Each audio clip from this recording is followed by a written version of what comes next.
ಸದ್ಯ ಈ ಹಿಂದೆ ಅವರೇನು ಭೇಟಿ ಕೊಟ್ಟಂತಹ ಸಂದರ್ಭದಲ್ಲಿ ಅಲ್ಲಿ ಶಾಂತಿ ನೆಲೆ ಆಗಲಿ ಅಂತ ಹೇಳಿದ್ರು. ಹಲವು ಅಂಗಡಿ ಮುಂಗಟ್ಟುಗಳಿಗೆ ಹಾನಿಯಾಗಿತ್ತಲ್ಲ, ಅವರಿಗೆಲ್ಲ ಪರಿಹಾರದ ರೂಪದಲ್ಲಿ ದುಡ್ಡು ಕೊಟ್ಟರೆ ಬಂದಿದ್ರು. ಬಟ್ ಮತ್ತೆ ನಿನ್ನೆ ಭೇಟಿಯಾದಂತಹ ಸಂದರ್ಭದಲ್ಲಿ ಒಂದಷ್ಟು ಬೆಳವಣಿಗೆಗಳಿಗೆ ಅಲ್ಲಿ ಸಾಕ್ಷಿ ಆಯಿತು. ಸನ್ನಿವೇಶ ಏನಾಯಿತು ಆ ಕುರಿತ ಒಂದು ರಿಪೋರ್ಟ್ ಇಲ್ಲಿದೆ ನೋಡಿ.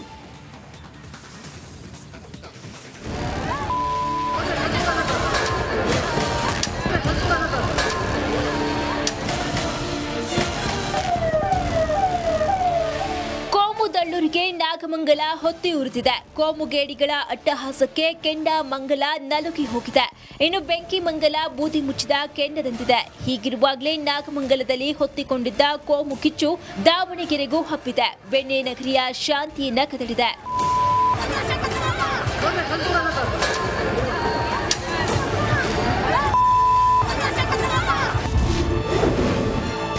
ಆಗ ನಾಗಮಂಗಲ, ಈಗ ದಾವಣಗೆರೆ.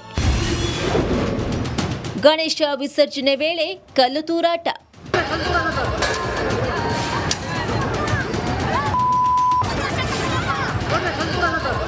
ದಾವಣಗೆರೆಯ ವೆಂಕಟೇಶ್ವರ ನಗರದಲ್ಲಿ ಬೇತೂರು ಗಣೇಶನ ವಿಸರ್ಜನಾ ಮೆರವಣಿಗೆ ಸಾಗ್ತಾ ಇತ್ತು. ಈ ವೇಳೆ ಎರಡು ಕೋಮಿನವರು ಘೋಷಣೆಯನ್ನ ಕೂಗಿದ್ದಾರೆ.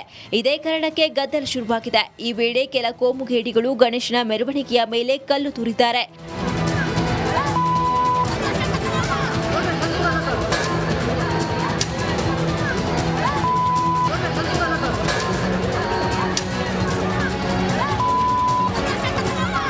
ಕೂಡಲೇ ಲಾಠಿ ಹಿಡಿದು ಫೀಲ್ಡ್ಗಿಳಿದ ಎಸ್ಪಿ ಉಮಾ ಪ್ರಶಾಂತ್ ಪರಿಸ್ಥಿತಿಯನ್ನ ಹತೋಟಿಗೆ ತಂದಿದ್ದಾರೆ. ಸದ್ಯ ಹಳೆ ದಾವಣಗೆರೆ ಭಾಗದಲ್ಲಿ ಉದ್ವಿಗ್ನ ಸ್ಥಿತಿ ನಿರ್ಮಾಣವಾಗಿದೆ. ಅಂಗಡಿ ಮುಂಗಟ್ಟುಗಳನ್ನ ಪೊಲೀಸರು ಬಂದ್ ಮಾಡಿಸಿದ್ದಾರೆ. ಸೂಕ್ಷ್ಮ ಪ್ರದೇಶಗಳಲ್ಲಿ ಗಸ್ತು ತಿರುಗ್ತಾ ಇದ್ದಾರೆ.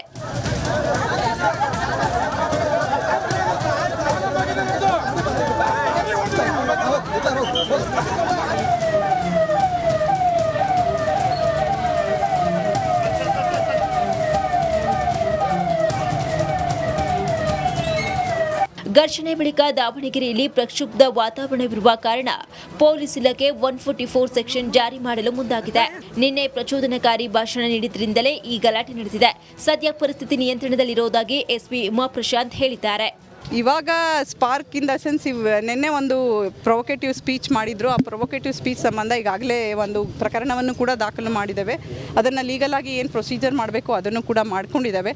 ಅದ್ರ ಸಂಬಂಧನೇ ಕೂಡ ಈಗಾಗಲೇ ನಾವು ನಿನ್ನೆ ಒಂದು ಯಾರ್ಯಾರು ಸೋಷಿಯಲ್ ಮೀಡಿಯಾದಲ್ಲಿ ಈ ರೀತಿಯಾದ ಪೋಸ್ಟ್ ಮಾಡಿದ್ರು ಅವ್ರ ಮೇಲೆ ಕೂಡ ನಾವು ಪ್ರಕರಣವನ್ನು ದಾಖಲು ಮಾಡಿ ಇದ್ರ ಬಗ್ಗೆ ಕಟ್ಟೆಚ್ಚರಿಕೆ ಕೂಡ ಕೊಟ್ಟಿದ್ದೇವೆ. ಇಷ್ಟು ದಿವಸ ಯಾವ ರೀತಿ ಗಣಪತಿ ಇದು ವೆಂಕಬಾವಿದು ಇದೇ ರೋಡಲ್ಲಿ ಹೋಗ್ತಾ ಇತ್ತು ಅದೇ ಥರ ಹೋಗ್ತಾ ಇದೆ. ಇವಾಗ ಯಾರು ತಮ್ಮ ಕಾನೂನನ್ನು ಕೈಗೆ ತಗೊಂಡಿದ್ದಾರೆ ಅಥವಾ ಈ ರೀತಿ ಮಾಡಿದ್ದಾರೆ ಅವ್ರ ಮೇಲೆ ಈಗ ಕಠಿಣವಾದ ಕ್ರಮವನ್ನು ಇಮಿಡಿಯೇಟ್ ಆಗಿ ತಗೊಳ್ತೇವೆ.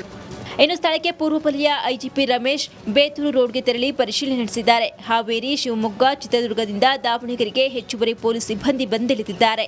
ಹಳೆ ದಾವಣಗೆರೆಯ ಸುತ್ತಮುತ್ತ ಗಸ್ತನ್ನು ತಿರುಗ್ತಾ ಇದ್ದಾರೆ.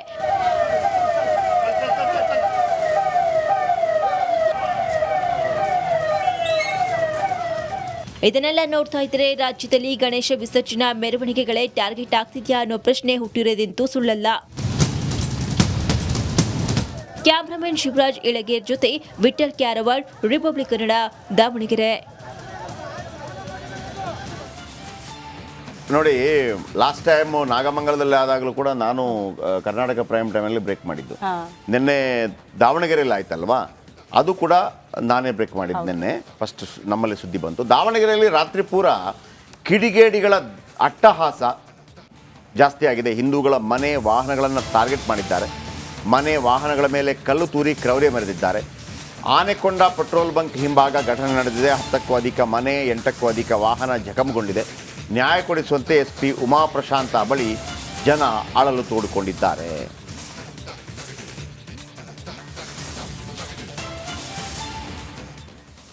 ನೋಡಿ, ಇದು ರಾತ್ರಿ ಹೊತ್ತಲ್ಲಿ ಎಲ್ಲ ಗಸ್ತು ಪಹರೆ ಎಲ್ಲ ತಿರುಗ್ತಾ ಇದ್ದಾರೆ. ದಾವಣಗೆರೆಯಲ್ಲಿ ಈ ಥರ ಆಗಿರಲಿಲ್ಲ ಅಂದ್ರೆ ಕೆಲವೊಂದು ಮಂಗಳೂರು ಇಲ್ಲೆಲ್ಲ ಸೂಕ್ಷ್ಮ ಪ್ರದೇಶ ಅಂತೀವಿ. ಬಟ್ ಇದು ಸೂಕ್ಷ್ಮ ಪ್ರದೇಶ ಅಲ್ಲ.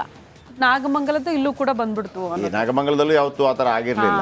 ಆಮೇಲೆ ನಿಮ್ಗೇನು ಗೊತ್ತಾ, ಅದೇ ಕಿಡಿಗೇಡಿಗಳು ನಿಮ್ಗೇನು ಪಾಲರೈಸಿಂಗ್, ಹಿಂದೂ ವೋಟ್ ಪಾಲರೈಸಿಂಗ್, ಮುಸ್ಲಿಂ ವೋಟ್ ಪಾಲರೈಸಿಂಗ್, ನಾವು ನಿಮ್ಮ ಬಗ್ಗೆ ಪರ ಇದ್ದೀವಿ, ಅವರು ಇವರ ಪರ ಇದ್ದೀವಿ ಅಂತ ಹೇಳ್ಬಿಟ್ಟು ವೋಟಿಂಗ್ಸ್ ಬೇಕಾಗಿ ಆಗುವಂಥದ್ದು. ಈಗ ಮುನ್ರತ್ನ ವಿಚಾರನೇ ಇಟ್ಕೊಳ್ಳಿ. ಮುನ್ರತ್ನಿಗೆ ಶಿಕ್ಷೆ ಆಗಬೇಕು ಅಂತ ಯಾರಿಗೂ ಇಲ್ಲ. ಹೌದು ಹೌದು. ಮುನಿರತ್ನ ತಪ್ಪು ಮಾಡಿದ್ರೆ ಮುನಿರತ್ನಗೆ ಶಿಕ್ಷೆ ಆಗಲಿ ಅಂತ ಯಾರಿಗೂ ಇಲ್ಲ. ಯಾರಿಗೆ ಬೈದ? ಒಕ್ಕಲಿಗರಿಗೆ ಬೈದ್ನ, ಸಮುದಾಯ. ತಗ ಬಾ ಮಜಾ ಮಾಡೋಣ. ದಲಿತರಿಗೆ ಬೈದ್ನ, ದಲಿತರಿಗೆ ಬೈದ ರೀ ತಪ್ಪಾಗಿದೆ ಕ್ಷಮೆ ಕೇಳಿಸೋಣ ಹಂಗಲ್ಲ. ಸಿಕ್ತು ಮಜಾ ಮಾಂಜಾ, ಫುಲ್ ಬಾಡೂಟ, ಹಿಂಗಾಗಬಾರ್ದು ಅಂತ ನೋಡಿ. ಇದು ರಾಜಕೀಯವಾಗಿ ಈ ಹಿಂದೆ ಉಪೇಂದ್ರ ಅವರು ಒಂದು ಮಾತು ಹೇಳಿದ್ರು, ಅದು ಕೂಡ ಅಟ್ರಾಸಿಟಿ ಕೇಸ್, ಅವ್ರನ್ನ ಬಂಧನಕ್ಕೆ ಹೋಗಿದ್ರು, ಬಟ್ ಅವ್ರು ಕ್ಷಮೆ ಯಾಚನೆ ಮಾಡ್ಬಿಟ್ರು, ಹೌದು. ಮಾಫಿ ಆಗೋಯ್ತು ಅಲ್ಲಿಗೆ. ಹೌದು. ಬಟ್ ಮುನಿರತ್ನ ಅವ್ರದ್ದು ಹಂಗಾಗ್ತಾ ಇಲ್ಲ.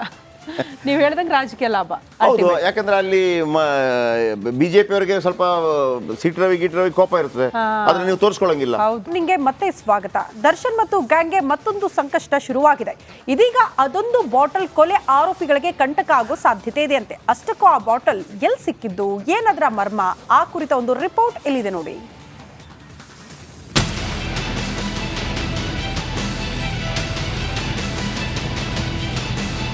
ರೇಣುಕಸ್ವಾಮಿ ಕೊಲೆ ಕೇಸ್ನಲ್ಲಿ ಬಗೆದಷ್ಟು ರಹಸ್ಯಗಳು ಬಯಲಾಗ್ತಿವೆ. ಈ ಗ್ಯಾಂಗ್ನ ಕ್ರೌರ್ಯ ಈಗಾಗಲೇ ಚಾರ್ಜ್ ಶೀಟ್ ನಲ್ಲಿ ಜಗಜ್ಜಾಹೀರಾಗಿದೆ.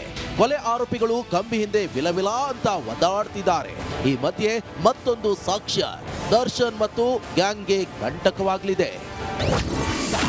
ಕೊಲೆ ಆರೋಪಿಗಳಿಗೆ ವಾಟರ್ ಬಾಟಲ್ ಸಂಕಷ್ಟ. ಹತ್ಯೆ ಸ್ಥಳದಲ್ಲಿತ್ತು ಸ್ಟೋನಿ ಬ್ರೂಕ್ ಪಬ್ನ ಬಾಟಲ್. ಪಟ್ಟಣಗೆರೆ ಶೆಡ್ನಲ್ಲಿ ಅಟ್ಟಹಾಸ ಮೆರೆದಿದ್ದ ಡಿ ಗ್ಯಾಂಗ್ ರೇಣುಕಸ್ವಾಮಿ ಕೊಲೆ ಬಳಿಕ ಎಲ್ಲ ಸಾಕ್ಷ್ಯ ನಾಶ ಮಾಡಿತ್ತು. ಆದ್ರೆ ಸ್ಟೋನಿ ಬ್ರೂಕ್ ಪಬ್ನ ನೀರಿನ ಬಾಟಲ್ ಇದೇ ಸ್ಥಳದಲ್ಲಿ ಸಿಕ್ಕಿದೆಯಂತೆ. ಈ ಬಾಟಲಿ ಮೇಲೆ ಸ್ಟೋನಿ ಬ್ರೂಕ್ ವಿನಯ್ ಫೋಟೋ ಇರುವ ಲೇಬಲ್ ಇದೆಯಂತೆ.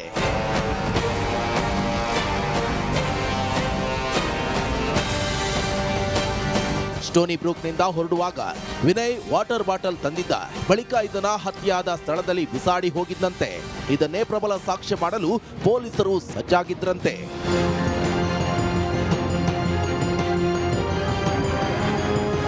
ಈಗಾಗಲೇ ರೇಣುಕಸ್ವಾಮಿ ಕೊಲೆ ಪ್ರಕರಣದಲ್ಲಿ ಬಟ್ಟೆ, ಚಪ್ಪಲಿ, ಲಾಠಿ, ಕಾರು, ಬಿಯರ್ ಬಾಟಲ್ ಸೇರಿದಂತೆ ಅನೇಕ ಮಹತ್ವದ ಸಾಕ್ಷ್ಯಗಳು ಲಭ್ಯವಾಗಿವೆ. ಇದರ ಜೊತೆಗೀಗ ನೀರಿನ ಬಾಟಲ್ ಕೂಡ ಪ್ರಮುಖ ಸಾಕ್ಷಿಯಾಗಲಿದೆ. ಈ ಬಗ್ಗೆ ಚಾರ್ಜ್ ಶೀಟ್ ನಲ್ಲಿ ಉಲ್ಲೇಖಿಸಲಾಗಿದ್ದು, ಇದೇ ಡಿ ಗ್ಯಾಂಗ್ಗೆ ಮತ್ತಷ್ಟು ಕಂಟಕವಾಗಲಿದೆಯಂತೆ. Nagaraj, crime bureau, Republic Kannada. ಆಮೇಲೆ ಈ ನಡುವೆ ಪವಿತ್ರ ಗೌಡ ಮನೆಯಲ್ಲಿ ಒಂದು ಆಲ್ಬಮ್ ಸಿಕ್ಕಿದೆ. ಇದು ದರ್ಶನ್ ಮತ್ತು ಸುಬ್ಬಾ ಸುಬ್ಬಿ ಫೋಟೋಸ್. ಪವಿತ್ರ ಗೌಡಗೆ ಸಂಬಂಧಿಸಿದ ಸ್ಫೋಟಕ ಸ್ಟೋರಿ ಸುಬ್ಬಾ ಸುಬ್ಬಿಯ ನಡುವಿನ ಆಲ್ಬಮ್ ಕಹಾನಿ. ಇದರಲ್ಲಿರುವ ಫೋಟೋಗಳ ಹಿಂದೆ ಒಂದೊಂದು ಕಥೆ ಇದೆ. ಏನದು ಪೊಲೀಸರಿಗೆ ಸಿಕ್ಕಿರುವಂಥ ಆ ಫೋಟೋ ಆಲ್ಬಮ್, ಬನ್ನಿ ನೋಡೋಣ.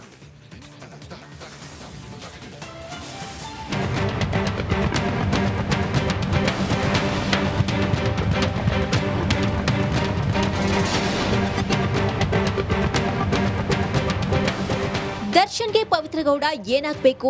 ಹೆಂಡತಿನ, ಪ್ರೇಯಸಿನ? ಈ ಪ್ರಶ್ನೆಗೆ ಚಾರ್ಜ್ ಶೀಟ್ ನಲ್ಲಿ ಉತ್ತರ ಸಿಕ್ಕಿತ್ತು. ಪವಿತ್ರಗೆ ದರ್ಶನ್ ಮಾಡಿರೋ ಮೆಸೇಜ್ ನಲ್ಲಿ ಅವರಿಬ್ಬರ ಸಂಬಂಧ ಯಾವುದು ಅನ್ನೋದು ಬಯಲಾಗಿತ್ತು. ಇದೀಗ ಲಿಪ್ಸ್ಟಿಕ್ ರಾಣಿ ಮನೆಯಲ್ಲಿ ಫೋಟೋ ಆಲ್ಬಮ್ ಒಂದು ಸಿಕ್ಕಿದೆ. ಸುಬ್ಬಾ ಸುಬ್ಬಿಯ ಆಲ್ಬಮ್ ಹೆಸರೇನು? ದರ್ಶನ್ ಪವಿತ್ರ ಗೌಡ ಪರಸ್ಪರ ಸುಬ್ಬಾ ಸುಬ್ಬಿ ಎಂದು ಕರೆದುಕೊಳ್ತಾ ಇದ್ರು. ಇದೀಗ ಪವಿತ್ರ ಗೌಡ ಮನೆಯಲ್ಲಿ ಆಲ್ಬಮ್ ಒಂದು ಸಿಕ್ಕಿದೆ. ಇದಕ್ಕೆ ಫಾಂಡ್ ಮೆಮೊರೀಸ್ ಎನ್ನುವ ಹೆಸರಿಟ್ಟಿದ್ದಾರಂತೆ. ಅಂದ್ರೆ ಪ್ರೀತಿಯ ನೆನಪುಗಳು ಎಂದು ತಮ್ಮಿಬ್ಬರ ಫೋಟೋ ಆಲ್ಬಮ್ಗೆ ಹೆಸರನ್ನ ಇಟ್ಟಿದ್ರಂತೆ.